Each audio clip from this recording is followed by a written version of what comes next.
Buenas, esto es De Construcción de Cocinas. Yo soy Esther Casabó, de Casabó Interiorismo. Este es un podcast donde deconstruiremos las cocinas, las desmigaremos por elementos, te daré tips para diseñarlas, te contaré materiales para encimeras y puertas, no nos olvidaremos de los electrodomésticos y estaremos atentos a las novedades del mercado. En el episodio de hoy te voy a dar 5 consejos para empezar a diseñar tu cocina. Y un extra al final.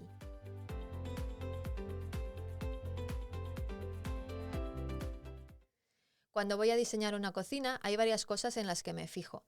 Hoy te contaré algunas de ellas.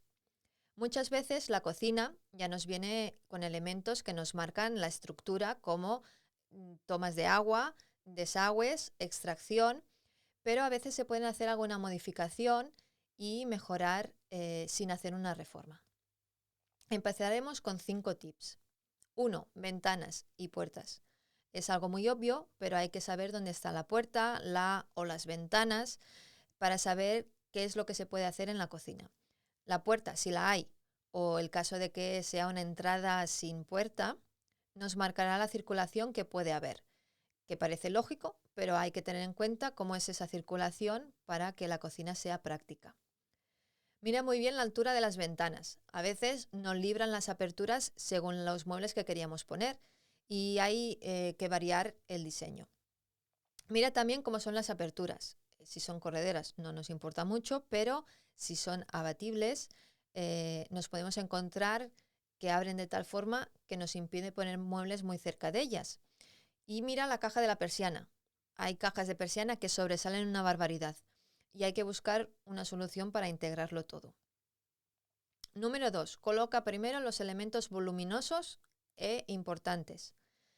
La nevera principalmente ocupa mucho espacio, mínimo 55-60 centímetros, dependiendo de la que vayas a poner, aunque hay muchas más. Y el fondo suelen ser 66-68 centímetros, aunque también hay de más fondo. Y entre 186 y 2 metros 3 es lo que se suele poner ahora. Pero hay que pensar también con el hueco que hay delante de ese frigorífico. 1, para que la puerta y los cajones, en el caso del congelador, abran perfectamente. Y 2, porque hay que meterla un día y hay veces que hay que sacar esa nevera. Puedes contar con un mínimo de 70 centímetros. Y hay que tener en cuenta que las ruedas delanteras de la nevera no giran, así que si se le da un poco más, mejor. Y después hay que contar que si quieres columnas, pues como la columna horno microondas, un despensero, un escobero, también hay que pensar que necesitan un espacio delante, aparte de su ancho, dependiendo del ancho que le pongas. Y en el caso del horno, pues que necesitas un espacio donde trabajar bastante cómodo. Número 3. La placa y el fregadero. Son los elementos más importantes y los que nos marcan el diseño, obviamente. Hay que mirar también las distancias que se le dejan lateralmente a cada uno de los elementos y tener en cuenta que si el fregadero y la placa están casi al lado, pues hay que dejarles un espacio, unos 30 centímetros mínimo, diría yo, aunque prefiero no irme a mínimos. Es recomendable poner el fregadero cerca de las ventanas para que la luz natural nos ayude a trabajar mejor. En cuanto a la campana, pues no necesita esa luz natural, aunque oye, siempre viene bien, porque la campana suele venir con luz siempre que la tengas encima. Si no has escuchado el episodio anterior, te recomiendo que lo escuches porque te va a interesar, porque hay muchos tipos de campanas. Pero vamos, tenemos en cuenta que la campana suele tener luz y está puesta encima de la placa. Número 4. La caldera. Elemento odiado por casi todos los diseñadores de cocinas. Hay que ver a qué altura está. Hay que disponer un mueble para que se pueda trabajar en ella en caso de que se requiera un mantenimiento. Hay que intentar, pues oye, que quede lo más escondida posible y si nos puede seguir las líneas de los muebles laterales, mucho mejor. Y hay que tener en cuenta la profundidad. Aunque hoy en día las calderas suelen ir a profundidades mínimas, entre 27 y 30 centímetros, hay que tener en cuenta que todavía existen calderas más profundas y que hace que no queden en la línea de los muebles laterales.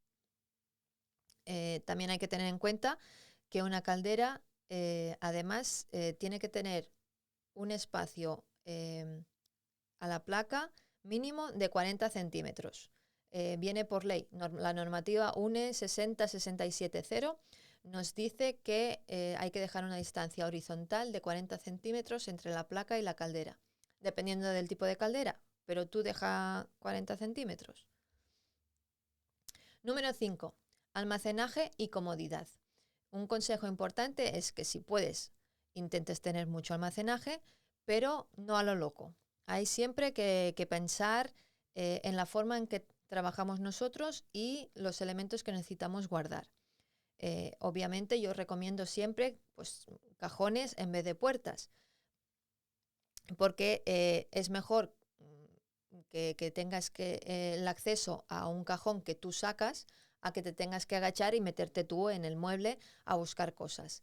Pero hay que hacerlo con cabeza. Yo siempre digo a los clientes que, bueno, les doy el dibujo del diseño que hemos hablado y que se vayan a casa y miren exactamente dónde colocarían las cosas que tienen. Porque, bueno, pues hay que tener el sitio para las ollas, para las cazuelas, pero también hay que tener la despensa para pastas, legumbres, por ejemplo, o para, pues si haces postres, pues para que tengas ese espacio para la repostería. Y siempre, bueno, recomendable extraíbles que te puedan ayudar un poco a la hora de cocinar, por ejemplo, ¿no? Y ahora viene el tip extra. El tip extra es un batiburrillo de cosas.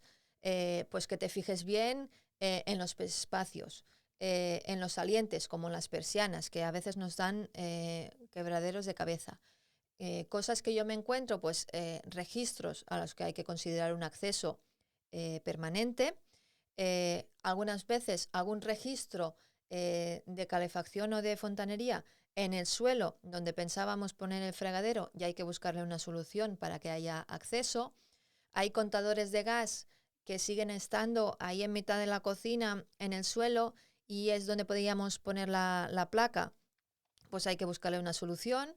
Llaves de corte de agua que a veces nos aparecen donde queríamos poner la columna horno microondas y tener en cuenta los giros de las cocinas, si son en L o son en U, qué hacemos con esas esquinas, si las aprovechamos o no, si es conveniente dejarlas muertas para tener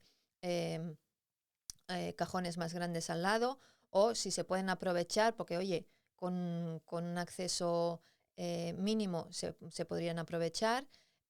O cosas como los electrodomésticos. Los electrodomésticos nos daría para un episodio que seguramente haremos.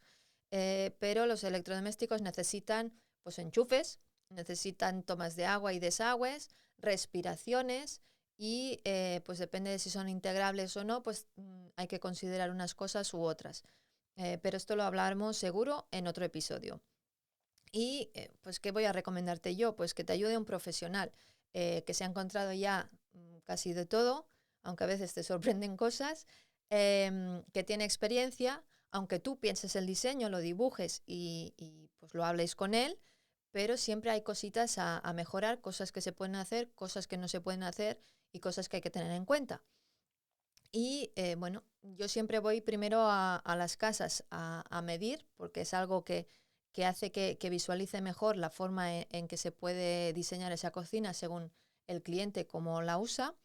Y pues bueno, pues hasta aquí hoy un poco el episodio. Espero haberte ayudado como siempre. Y pues te pido que nos sigas para seguir teniendo más podcasts. Y espero que, bueno, nos escuchemos en el próximo episodio. Adiós.